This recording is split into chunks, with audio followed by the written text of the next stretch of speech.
Silent Hills, Anthem, Star Wars 1313, Deus Ex 3, Prey 2. Games that were all cancelled but could have been great.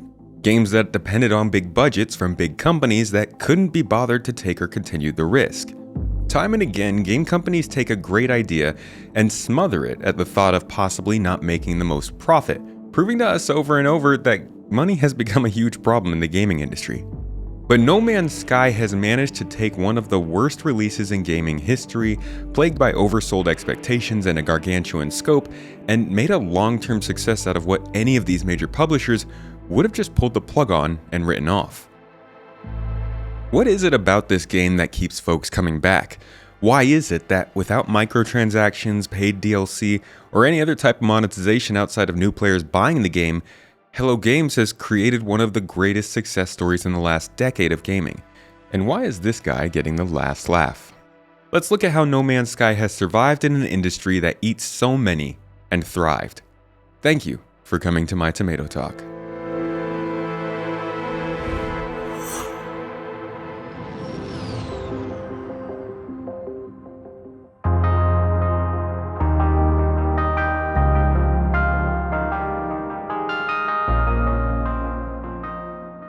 We get one shot to make this game, and we can't mess it up. If only Sean knew how wrong he was. From the very beginning, Hello Games encapsulated in an indie studio. Their time building their first major hit, Joe Danger, shows small offices, haphazard speaker placement, and a goofy attitude. You know, indie studio things. And this same vibe carried over to the slightly larger team that would eventually make No Man's Sky. Even while being dragged up onto the big stages of E3 by Sony before launch as a first for any indie studio, the team still had an obvious drive to create what they loved, not necessarily what would be the biggest earner. And while publishing always complicates these projects, they managed to stick it out through the years as a scrappy, dedicated team of no more than 26 people by 2020, doing what they set out to do: create a space exploration game. And at the end of the day, I think that was the key to this success. From launch to the recent 5.0 update, the team stayed small, dedicated, and focused on its craft, not chasing the latest trend or gunning from the top spot on the Twitch charts. Throughout the years, the game has never been the most popular thing on consoles or PC or Twitch streaming, but it's always been slowly cooking in the background, adding the things that weren't there from the beginning that players wanted and expected from the game. And that was a lot of things. The original trailer and that initial marketing push set expectations incredibly high, and maybe for the first time we saw how out of control expectations could get for the new age of gaming. Since then we've seen this happen quite a bit, but before that time it wasn't as in your face. Reality came crashing down hard when things like simple multiplayer features, logical planet and alien details, and a general lack of content led to one of the worst game launches I had seen. There was a lot of talk of false advertising compared to the trailers and screenshots shortly after release. Compilations of promised features that didn't end up making it. So the only way for you to know what you look like is for somebody else to see you. Can you run into other people, other players on the game? Yes, but the chances of that are incredibly rare, just because of the size of what we're building. Those were rough. And the social media accounts of the studio and leader went dark for months. It was not a good time, but unlike so many of those great titles we saw trailers for, or game demos, or even saw released and then slowly killed over time, Kerbal Space Program 2, the team put their heads down and worked to improve No Man's Sky over the years. And over time, to the tune of 40 plus free updates, the game grew into what players had originally been led to expect. In Update 1.10, freight ownership was added with additional story content and a litany of major fixes. True multiplayer and virtual reality support came with 2.0. Cross-platform play support came in 2.5. Sandworms and better base building in 3.0. AI wingman squadrons that fight alongside you in 3.85. Nintendo Switch support, making the game mobile, and new difficulty settings and game modes in 4.0.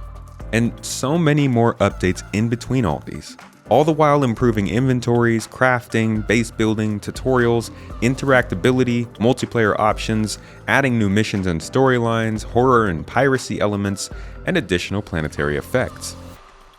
All of this for free, every single time. No bragging, no marketing in advance, no promises that may not be fulfilled. They really learned from that launch. This company would create and drop updates with a little more than a week of teasing from Sean Murray on Twitter, and every time, players were blessed with an ever-improving game for the original price they spent at launch. And you truly get a sense of exploration in this game. The 64-bit environment the game lives in allows for over 18 quintillion planets. Now, size and number of planets isn't everything. This leads to a lot of boring places, but you are essentially guaranteed to be the first person to discover a new planet, a new species, a cave, forest, ocean, or even a black hole. You can name and rename your discoveries and sell the data for credits, inviting your friends to your corner of space to see what you've collected, building bases and chilling with up to 31 other people on the PC, and even slowly learning alien languages over time through simply talking to those aliens and getting new words here and there. It really does provide a solid sense of progression and exploration, and it can really push those curious players to keep taking the next step every day, week, or even just every time a new update comes out, which was often. This just doesn't really happen much, especially not with a company this small. There are plenty of examples of successful long-term projects out there that have been kicking around for the better part of the last decade, but combine the immense amount of improvements and updates over the years that kept old players returning and new players buying in, with the insanely accessible nature of this game on almost any platform that features cross-progression and a pretty light focus on combat, as well as an art style that is suitable for any type of gamer. It was just a recipe for a widely popular game, and really all it takes for the success to continue are these large, flashy quality updates that continue adding to the experience and reminding people that, oh yeah, that game is still around and getting updated. Enter No Man's Sky 5.0, the first of 3 Worlds updates, a major refresh to water physics, cloud simulation, biome creation, and overall visuals across the worlds of No Man's Sky. An update that might not bring the biggest functional changes to the game, but coats an already enjoyable game in a fresh layer of visual fidelity that anybody with eyeballs can see and recognize. And the best part about it is a lot of these improvements actually come from another project the team is working on, Light No Fire.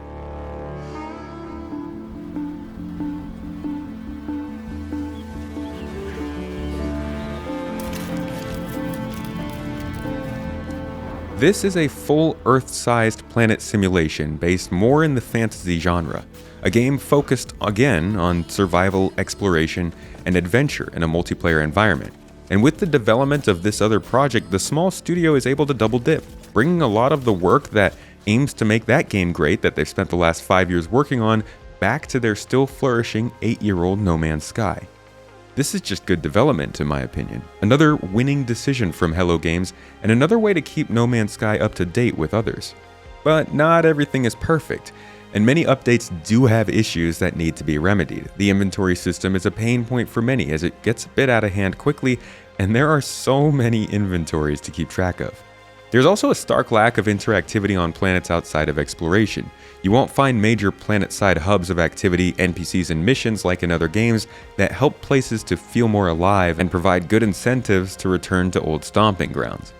Multiplayer is also still not capitalized on quite like it could be, particularly with interactions between players on their own ships, though keeping multiplayer out of the focus probably helps to keep costs down. And above all else, as much development and updates as the game has received, the game mechanics themselves still come off a bit shallow at times. Building and crafting ends up being the end game for many, but once those goals are reached, it can be hard to find reason to keep going until the next update. Now, no game is perfect, and No Man's Sky still has plenty of progress to make, but when all this is said and done, this is the kind of fan service that just can't go ignored. Not to mention, it keeps a really strong community constantly posting about this, taking part in virtual photography, and just sharing their adventures with each other. This is a space exploration game, through and through, and it has succeeded in providing much of what players, both hardcore and casual, want out of that. And that's why players will continue to flock to the game whenever there is a new update. Word of mouth is powerful, and Hello Games has earned a good reputation from what they've done with the project. An accessible, non-intimidating, constantly updated, and unique space exploration and survival experience. Sean Murray is getting the last laugh, and he's doing it despite years of ridicule after a deservedly bad game launch. He believed they would have one shot at this that they couldn't mess up, but they did mess up. And despite the odds, the possible outcomes, and the inevitable struggle it would take to bring the game back from its launch state, they've succeeded. Sure, maybe it doesn't make the most money in the industry, and it can't be monetized that easily, but this is just good business with a small team and a huge amount of potential customers. Where many of the wanted sequels, originals, proposed heavy hitters, and potential comeback stories have been pulled back by publishers across the industry, Hello Games has created a real winner. Thank you for watching this video. I know I'm late to the World's Update hype, but I hope this video can provide some context to the recurring success of No Man's Sky and explain a bit of why it has so effectively carved out a niche that just keeps giving. There are new gamers every day looking for a unique experience in many different genres, and No Man's Sky has done a good job of delivering on its premise. If you want more space game analysis and news, consider subscribing here, and let me know down in the comments. I generally cover Star Citizen, but I have many passion points in the industry and the genre that I'd love to share with you. I hope you learned something new in this video, and I'll catch you in the next.